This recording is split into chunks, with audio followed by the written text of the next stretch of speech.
What is going on, everybody, and welcome back to the channel. In today's video we have some awesome books to open and show you guys, so if you like this kind of content, please consider hitting subscribe, leaving a comment, liking the video. Input is greatly appreciated. It really helps the channel grow. So we got some mail up here in northern Maine. That is the primary reason why I named my channel Up North Comics, is because I live on the very top of Maine and I have to do a lot of my shopping online. My local LGS is probably around a 2-hour drive round trip. So in order to get really good books, I have to shop online, and I don't mind doing that because I get to show off some really awesome sellers. So this package here was purchased off Whatnot. It was from Crazy for Comics, and we're gonna open this up and see what we get. And now that we got the comics out of the priority mail bag, books that we picked up. Up first, we have a very classic book here. This is Fantastic Four, number 79. This one is just got really awesome colors. There's no key significance with this book aside from it being an iconic Jack Kirby cover here. The Monster Forever. This one features Mr. Thing here. So we're gonna go ahead and take this out of the bag and board and show it off a little bit more. Now that we have the book out of the Mylar bag and board, we could kind of highlight this book a little bit more. I really love the colors, and this one wasn't too much to pay for. It's got a really nice presenting cover here. As you could tell, there's some spine ticks going down the side. It looks like there is some damage right here. You open up the splash page, a Monster Forever. You got the Thing looking at the Thing right there. Stan the Man Lee, Jack Kirby, awesome duo right there. I'm really loving Jack Kirby covers. I have a lot of his work in my personal collection. Here is the back. The only issue being down here at the bottom, but both staples are attached, and both staples are attached to the centerfold. Just an awesome book to add to the PC. Up next, we have The Amazing Spider-Man number 301. I was really excited to get this book. This is a classic McFarlane cover right here.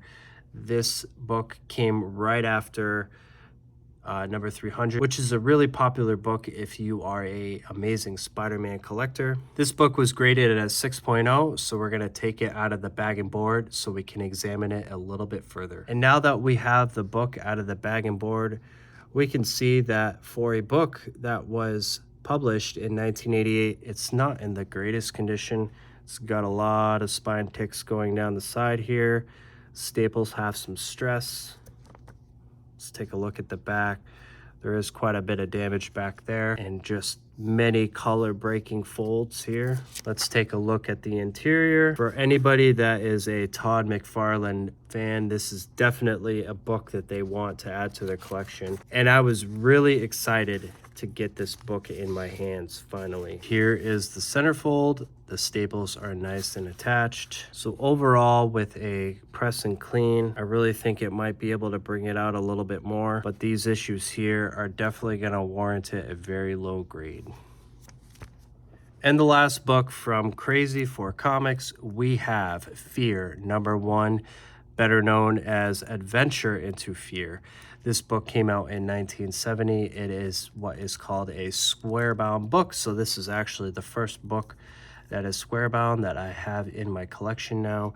This book also features an iconic Jack Kirby cover. Jack Kirby is one of my favorite artists, so we're also going to take this book out of the bag and board and see what's going on. Now that we have the book out of the bag and board, we can clearly tell why this book was given a 3.0 grade. There's lots of staining going on. We got a spine split up here on the top corner, which is probably going to get hit the hardest, but this is just an awesome copy to have.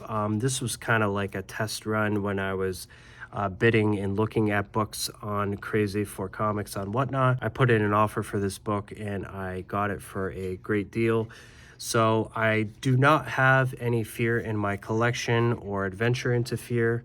I don't really typically collect horror, but I do have some horror books. So to add this one is just really awesome.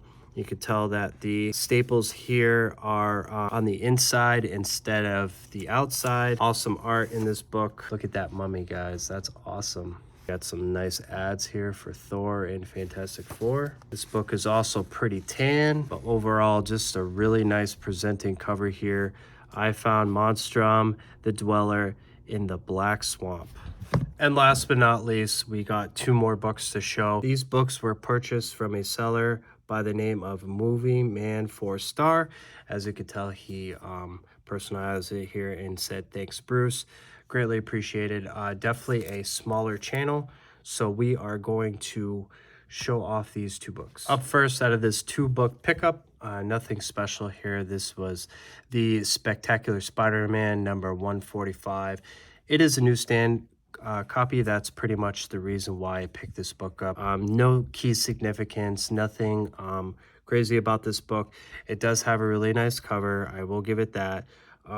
It's a little bit newer for comics that I collect. Sal Buscema did the art on this, so this is actually going to be a first book that I have of Sal Buscema in my collection. Nice splash page there. So just a cool little book to pick up to throw in for the next book that I'm going to be showing off.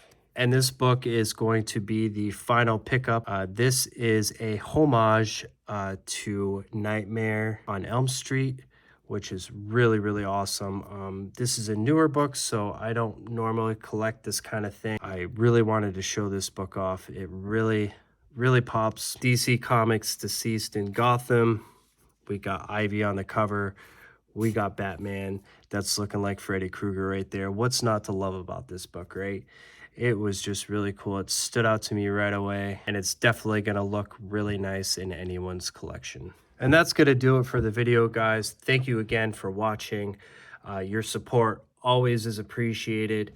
It's always nice when you get fun Silver Age books and Bronze Age books in the mail, and you could show them off with iconic covers like this one and iconic covers like this one, and some great homages to just sprinkle in and do it for fun. So thanks again for watching, guys. Happy holidays, and we will see you on the next video.